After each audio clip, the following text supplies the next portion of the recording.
Thanks for tuning in. My name is Bob Fisher, K2ND, and I'm going to narrate a presentation I made to the Great South Bay Amateur Radio Club on April 27th, 2023, on the subject of meteorological radiosonde tracking. What are we going to cover?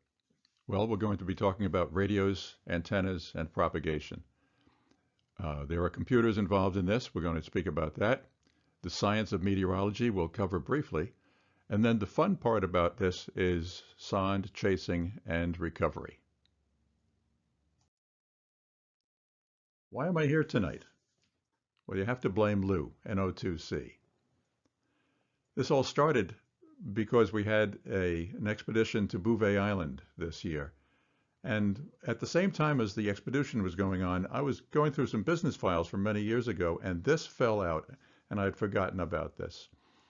At the time, in the 70s, I had a lot of business in Norway, and I had several friends who worked for the Norwegian Meteorological Society who were going to be sent down to Bouvet.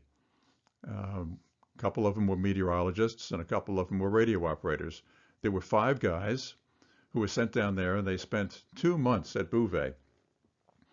This is a letter they sent me after they got back. Came along with a letter and a nice note and all this. But I just love the stamp that came along with the expedition. And that's a picture of one of my friends on Bouvet. He was very proud of that big beard that he'd put together. I saw this, I scanned it, and I sent a copy of it over to Lou, NO2C, because I knew he'd get a kick out of it. He had been chasing the boat as they were on their way down to Bouvet.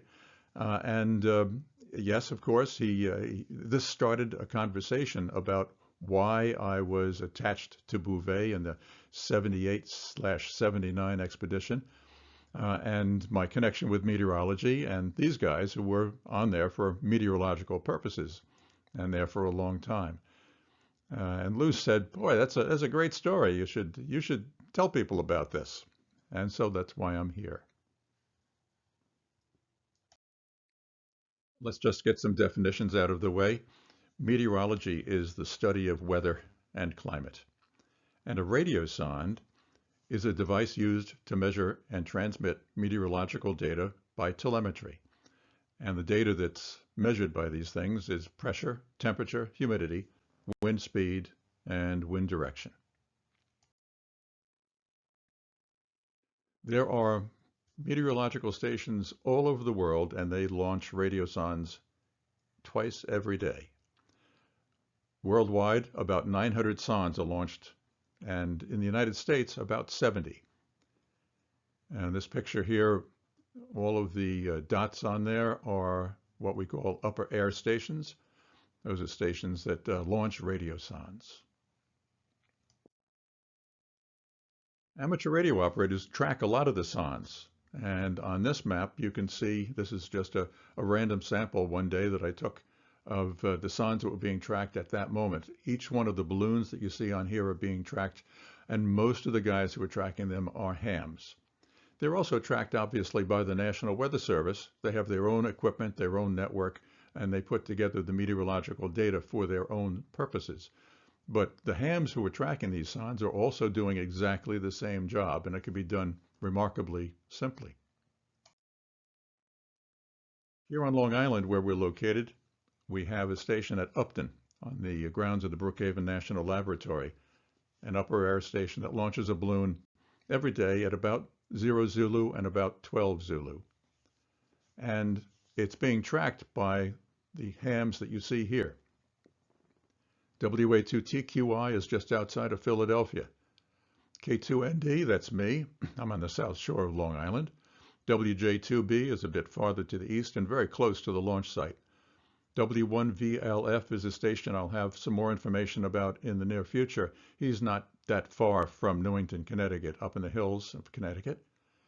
WA1OJN is well up into Massachusetts, and W1STR over by Boston is the Science and Technology Museum. And all of these guys, as far away as they are, they have no problem picking up the sonde, because the sonde, even though it only transmits 100 milliwatts or so, the sonde is high. They'll go up to 100,000 feet. So the range is remarkably good.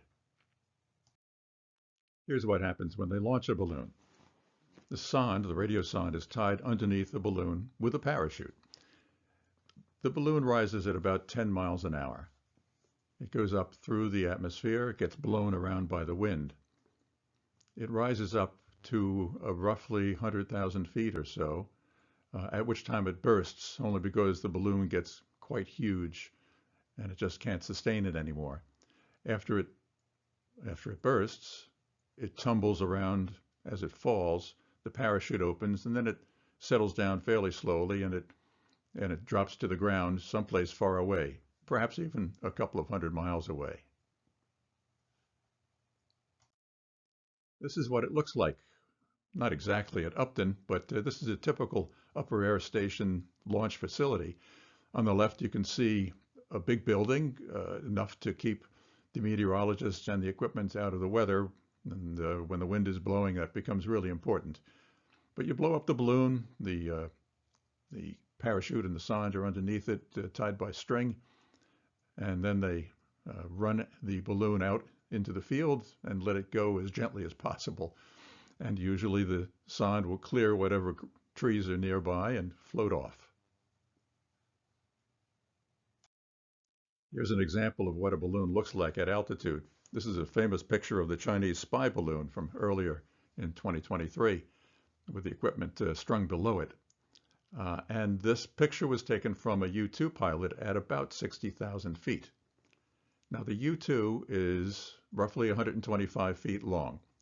And you can see that the shadow, the outline of the shadow of the U-2 is less than half the size of that balloon. So the diameter of that balloon was easily 250 feet, and it was not at its burst altitude. It was designed to float along at around 60,000 feet. So you can imagine how big that balloon would be as it goes up through the atmosphere. Now the balloons used for radiosonde launches are probably quite smaller than what this is. Typically they weigh 300 grams or 600 grams, and they're about 10 feet in diameter at most when they're launched, but they easily get above 100 feet in diameter, or upwards of that, when they burst at 100,000 feet. And when they burst, it looks just like that picture of the Sidewinder going through this Chinese spy balloon. It's just a soundless explosion with a bunch of talcum powder that's used inside the balloon to keep it stable when it's expanding. And the talcum powder just kind of bursts along with the rest of the balloon, and it's impressive to watch. But we all saw that when we saw the Sidewinder go through. Back in the 70s and the 80s, when I was in this business, the kind of equipment that was state of the art at the time is pictured on the left. It was a big rack of equipment with a mini computer, floppy disks, the big floppy disks, a receiver for telemetry as well as for the radiosonde, an oscilloscope which was needed for the telemetry. We had a rotator for the antenna above that, and the chart recorder put out onto that strip right in front of it, where an operator had to sit and manually analyze the data coming back from the sonde. When the sonde was done, all of this had to be collated, put into some sort of a coded format, and sent off to a central location. And that's what the machine, the teletype-looking machine in the center, is all about. On the right-hand side is a picture taken of what I use to track radiosondes. This was equipment sitting around in my basement, and it does the equal job of what is on the left. In many ways, it does it much better. It does it automatically, and it uploads the data to a local global database automatically as well. And all of it was just sitting around. The only real cost out of that was the SDR that cost me about $200.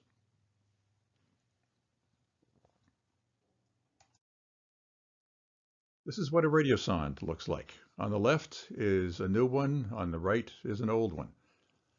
The sonde on the left is a Grodd DF-17, highly integrated. The light colored chip on the PC board there. That's the GPS receiver. They cost the manufacturer $5 or $10, and that's it. That's what they use for navigation and wind finding on there. There's also a thermistor for measuring temperature and a hygristor for measuring humidity. And you can see it has a 400 megahertz antenna. It's just a piece of wire that goes down through the styrofoam. And the styrofoam is used to control the temperature of inside the package as it goes up through the atmosphere, because obviously it gets to very, very low temperatures, down in the range of minus 100 degrees. On the right is an old sonde body from the 1980s. And this was made by a company called VIZ in Philadelphia. The transmitter is on the bottom right. As you can see, it's a single transistor, an LC circuit, so it was tuned each time to make sure it was in the 400 megahertz range. And the output's about 100 milliwatts in both cases, both sondes. On the right-hand side of the PC board, you can see two big coils and some electronics. That's the navigation equipment. I'll talk about this later. This one is an Omega sonde because it used the Omega navigation system for wind finding. On the left-hand side of the circuit board, you can see the aneroid cell. That's the barometer. It has an arm that swings down across what they call a baro switch, which had a series of finger contacts. And the operator who was receiving the data would have to decode the sequence of those contacts in order to figure out what the actual barometric pressure was. Overall, remarkably accurate, not as accurate as the sonde made by Graf on the left. It's a German company, by the way, so it's pronounced Graf, not Gra. Of course, GPS is much more accurate, but the two sondes are remarkably similar in terms of what they had to perform. It's worth a minute to talk about how wind is discovered. Winds aloft have always been needed knowledge by pilots because it helps them an awful lot. But of course, in the beginning, there was no way to know what the winds were in the atmosphere. And in the beginning, you used to launch what was called a pilot balloon or pieball balloon, and you'd track it. And you could just watch it go, and you could figure out what the wind was doing in general as it went up until it disappeared. By using an optical theodolite, and that's what is located in that's what's in the picture in the lower left. An optical theodolite is a device that finds the balloon, kind of like looking through a small telescope, and it's all calibrated, so you can tell azimuth and elevation, and we know how quickly the sonde goes up through the air. It moves at about 10 miles an hour vertically, regardless of what the horizontal speed is. So every minute, that operator at the optical theodolite would read off azimuth and elevation. And that data would be used to make a good calculation, rough calculation of what the wind was until you couldn't see the balloon anymore. After that, they discovered that a radio theodolite would work. It's basically the same concept, only we zero in on the transmitter that's underneath the sonde. And the picture on the right is a radio theodolite. Not a great picture of it, but if you can imagine a flat planar antenna with 4 dipoles in it, each tuned to 400 megahertz. And in the beginning, an operator has to center that antenna on where the radio sonde is, and through servos, the machinery would make sure that the phase balance between those 4 antennas became constant. And in doing so, now the antenna followed the radio sonde. Simple concept, worked pretty well, depending on how good the mechanics were. But once again, it simply sends out azimuth and elevation once a minute. And in this case, you'd have a computer doing the calculations for you. After that, we started using radio navigation. And the best of the radio navigation methods were Omega and Loran. I'm sure everybody is familiar with Loran C. It was at 100 kilohertz. A very good system.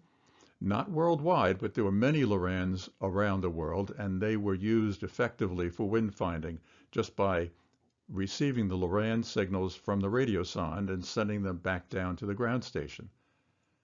And as the Loran location changed, we would simply calculate the lat long, and that would give you a very good close estimation of how the winds were. The Omega system, less known by most people. It was a radio navigation system that was between 10 and 13.6 kilohertz. There were 8 transmitters located around the world. They had a lot of power, and at that frequency, you can imagine what the wavelength is like. So in effect, the ionosphere and ground form a kind of a waveguide at those frequencies. So the wave travels very, very effectively for great distances. The 8 transmitters were in Hawaii, North Dakota, Argentina, Norway, Liberia, La Reunion, Japan, and Australia. And those 8 transmitters covered the world. Any place on Earth, you would be able to pick up at least 3 transmitters. And from 3 transmitters, you could do the math to calculate what lat longs you would be at. Obviously, it's not as exact as Loran, but it was pretty good. And you could go any place in the world, and you could do wind finding in the strangest spots in the world because you knew that you could always get Omega. And these days, obviously, as the RadioSonde does, it uses GPS, which is very accurate and very reliable. This shows the equipment in use at K2ND. And I want to emphasize, alternate approaches exist. There are other ways to do this. This happens to be what I used because it was sitting around in my basement when I got interested in tracking radiosondes. There were other ways to do it with other pieces of, with other devices. Some of them are better, but this works very nicely at K2ND. You need an antenna for 400 megahertz. You need some feed line. You need a receiver, and SDR is probably the best solution. You need a computer with a sound card and a display. You need an audio translator software. I use virtual audio cable, which costs about $25, and it takes the data that comes out of your SDR and feeds it into the translation software that's going to analyze that data. And that software, in my case, I use Sonde Monitor from a company in Portugal called COAA. It costs about $25. Very effective for decoding the transmissions that are coming out of the sonde. An internet connection is a good idea because if you want to, you can take the data that is being decoded from the radiosonde and feed it into a central database that's kept for the use of amateurs and professionals alike. You could look at it in terms of you are adding to the scientific database available to the public by doing this, and it's a nice public service. What antenna is going to work best? This is something we should all be familiar with. A quarter wave vertical over normal ground. Its peak radiation pattern is up around 20 or 25 degrees. A 5/8 wave has a little bit of gain, and its radiation pattern peaks at around 10 or 15 degrees. And more importantly, if you follow that blue line, it has a much better response close to the surface. And that's the important point for tracking radiosondes because of this. The next slide shows what the sonde elevation angle looks like under a couple of conditions. Here in Brightwaters, if a sonde is launched from Upton and there's no wind, after 60 minutes of going up at 10 miles an hour, the sonde is going to be about 60 degrees up in the air, essentially going vertically. But if the average wind is at 33 miles an hour, that's the lower of those, you can see that at 60 minutes, the sonde is up around 10 degrees. At 33 miles an hour average wind, after 2 hours of flight, it might get to 15 degrees. If the wind aloft is 66 miles an hour on average, it never gets to 10 degrees. And last winter, we went through weeks when I never saw a sonde go above 10 degrees, many times never got above 5 degrees, because the wind aloft gets very high. In the wintertime, the jet stream can easily be 100 miles an hour or more. So add that to the strong winds that are at the surface at that time. And that sonde is going to be low on the horizon as you track it. So the antenna, the better the low angle radiation pattern from the antenna, the better you're going to be receiving the signals. This might be obvious to most people who already know UHF and VHF, but I'm an HF guy, and this was driven home to me that the coax is very important. If you're using RG58, the loss is about 10 dB per 100 feet at 440 megahertz. RG8 loses 8 dB at 400 megahertz. That's 100 feet. And I was using LMR 400, which is supposed to lose about 3 dB per 100 feet. And I had 100 feet of cable out there, and I use an analyzer that only goes to 180 megahertz made by MFJ. And it told me that at 180 megahertz, my cable was to spec. I borrowed a vector analyzer from Lou, NO2C, in order to design the antenna. And the first thing I did was to check out the cable at 400 megahertz. And instead of losing 3 dB, I was losing at least 15 dB. It was older cable. Obviously, it had aged, and it aged very poorly in the way that the higher the frequency, the worse it was going to be. So I had to replace the cable. The SDR that I use is the RSPDX. It cost me about $200, or it costs about $200. And you can buy it on the internet very easily. It's made by a company over in England. It's an excellent device. It was reviewed a couple of years ago by QST. You can find that review and read about it. But I like this one very much because it has great specifications to it. Here's another one you can look at, though. And this one is cheap. If you notice, this one at the time was $26.99. It's called an ESP32, also called LoRa, L-O-R-A for long range. This is a receiver that is dedicated in frequency. The one I took the screen cut on here, it's for 915 megahertz. But obviously they make one for the 432 megahertz range, and that's the one you would buy for doing radio sondes. They're incredibly cheap. They're good receivers. You can build a complete radio sonde receiver using this device, a battery, and a cell phone. And that's all you need. It's a beautiful piece of work. It's also a transmitter, a remarkable piece of equipment for under $30. Here's an article that was in QST recently, and it started an awful lot of people tracking radio sondes. Steve Ford put the article together. It's actually written by a French ham who has software called MySonde Go, which you put into that ESP receiver that we had on the slide before this. It loads up in there, and it automatically will track radio sondes for you. And this turned an awful lot of people onto the technology of being able to track these sondes. This is a picture of what my receiver looks like, what my computer looks like in my basement workshop.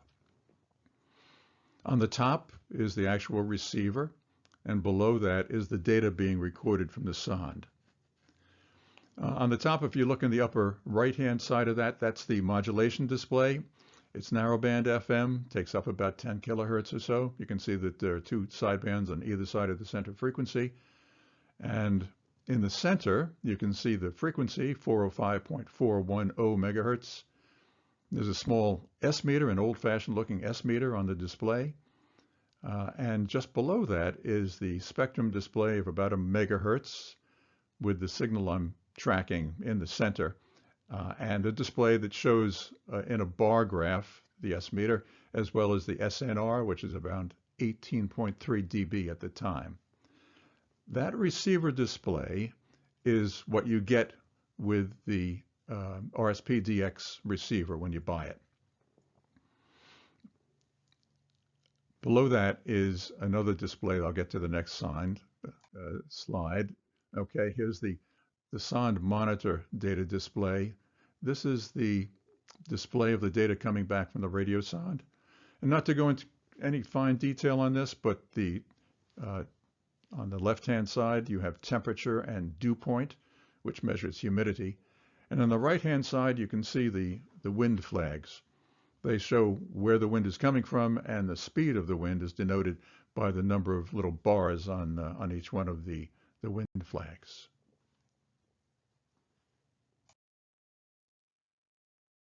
Earlier, I mentioned W1VLF, who does an awful lot of radiosonde tracking. He's up in the hills of Connecticut. And this is worth showing you just what he uses. He has this cool drone footage of his antenna. This is sitting on top of a 120-foot tower. And as you can see, he has this commanding view. He's looking out over north up towards Canada and south over the Atlantic Ocean. And I'm going to stop this here and go to the next slide, because this shows what he can receive. The software that he's using allows him to show the history of what he's received over time.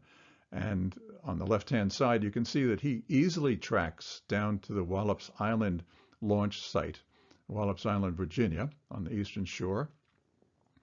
And he can track sondes all the way up into Canada and out through the top of Maine. The setup that he has is on the right-hand side. He's using 4 SDRs networked together, and his software allows him to track 4 sondes at a time. WJ2B is located here on Long Island, and this is a screenshot from one day when he was tracking 3 sondes at a time. You notice that it shows lots of information about the sondes in addition to the meteorological information. The website that I use for finding and tracking all the other guys who are tracking sondes is called sondehub.org. And this is a screenshot of what it looks like. The left-hand side of the screen shows all the sondes in the world that the Sonde Hub knows about. The balloons that you see on the actual display are balloons being tracked by somebody. You can see the track of that balloon in color. And if you zoom in on it, in fact, it will predict where the balloon is going to be when it bursts and where it will land. And because of that, a lot of people like to track along with it. And if they can't pick up a sonde, they'll go out and track it down. Here's what happened recently, April 15th. WJ2B, Joe, he was tracking the sonde. It happened to be a very light wind day all the way up and down. So you can see the track of that sonde. It meandered up to the north, meandered a little bit to the east, meandered down to the south and the east for a while, and when it burst, it caught the same winds coming down that it did going up, so it meandered up to the north, and it happened to land just outside of Amagansett. So Joe hopped in his car, and he drove out east, and this is what he found. If you look closely, you can see the orange parachute sitting up in the tree, and below that, if you look directly below that, you can see a very small white box, and that's the Graf sonde sitting underneath it. So Joe walked up to the homeowner, asked permission to go back into the woods, and he recovered the sonde. And there are a lot of guys out west who recover these sondes every day. It's kind of an obsession to some of them. Because it takes them out into beautiful territory and oftentimes leads them through interesting areas and some interesting people along the way before they get a trophy and drive home with it. And these sondes are reusable, by the way. Finally, there is a Facebook group for the enthusiasts. It's called RadioSonde North America, Weather Balloon Tracking and Recovery. It's run by a guy named Rance Parker, who lives out around Salt Lake City, which happens to be a very good area for chasing radiosondes and balloons. And I recommend this to anybody who gets interested in doing this, because they're a great group of guys in this group. They're very helpful. They love to post their own experiences. And from my experience, they jump right in if somebody is asking questions about how to do this or to do it better. So I thank you very much. I hope you found it interesting, and I appreciate you tuning in today.